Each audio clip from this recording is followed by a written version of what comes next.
Hey, this is Paul here from intralifestyle.com. Today I wanted to talk to you about the things that control your mind, because I believe that this is something that's super important and has come up for me recently, so I wanted to make a video and share it with you and help you with some suggestions. So when it comes to your mind and your thoughts, what is it that actually controls them? Well, your thoughts just happen regardless. They come and go every single day, and we have thousands of them. And oftentimes people think that their thoughts are controlling them and that they can't change them. But it's actually not true. Some of the thoughts you have aren't even your own thoughts. Just see them as energy, as a frequency. You can think something that you consciously attach your energy to, and you can think something subconsciously based on life experiences, based on habits, based on conditioning. And it's basically just the same thoughts that just keep going over each day. So when we start thinking new thoughts and we consciously make an effort to do that, that's actually going to have a big impact and change our life. So that's what we want to do. If we're not living the life that we truly want and we're not getting the results we want, then we want to examine that and we want to start to look at, what does this mean? How can we change this?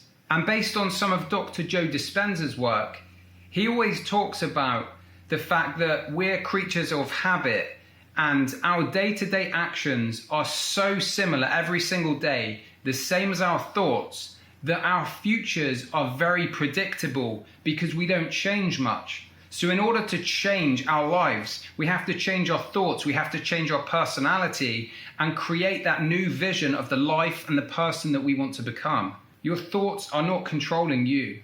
Your thoughts will come and go.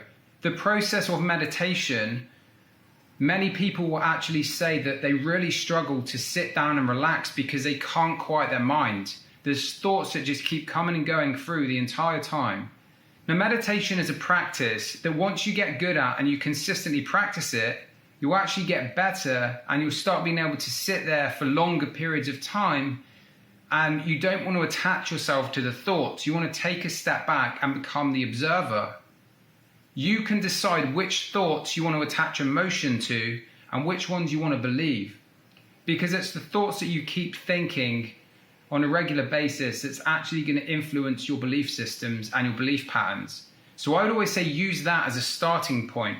So the things that are actually controlling your mind, for many people, they'll believe that another person is controlling how they feel and what they think. If someone does a specific action, sometimes we think that person made me feel this way. We're actually consciously choosing to allow that to happen. External circumstances in life, your life experiences, conditioning from a younger age and things that have happened influence how we feel. And we create this kind of false bubble of our inner world, what we believe to be true. And we end up living in this bubble. And this also is true for expectations. When people do not meet our expectations that we've created on this inner world and how we think something's going to happen, it always leads to disappointment. So why am I saying this? Because I just want you to understand that you are actually in control of the thoughts that you want to create.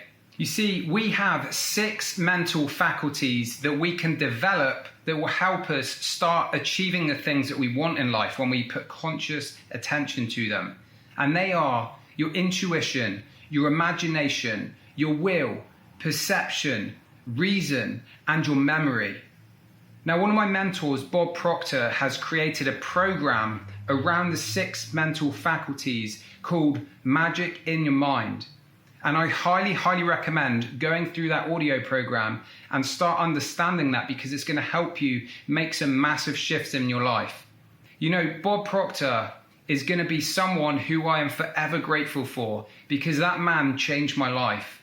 I spent hours and hours and hours, weeks, months, and even years studying his material, learning off him, taking his seminars, taking his online courses and his coaching program.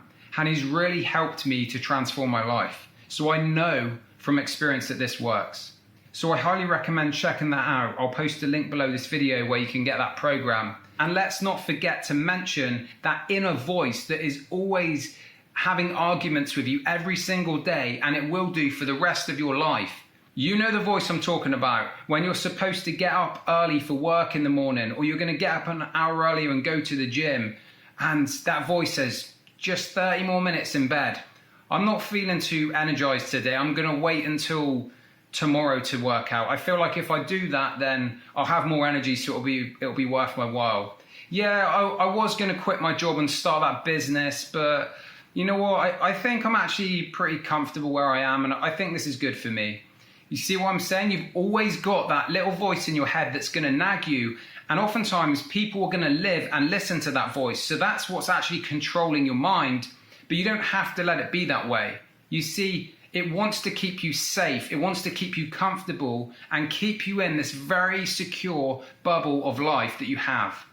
But the problem with that is that life never stays the same. Things are always moving, and part of being alive and part of living your best life requires growth.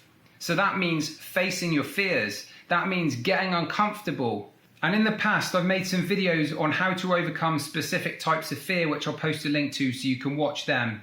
But what it comes down to is the voices that you have in your head, the inner critic, however you want to call it, the ego. It's going to restrict you from living the life that you truly want. It's always going to try and force you to play it safe. So when it comes down to the things that control your mind, it is that inner voice. It's all within yourself. Remember, you don't have to let it be that way. You can start by practicing meditation.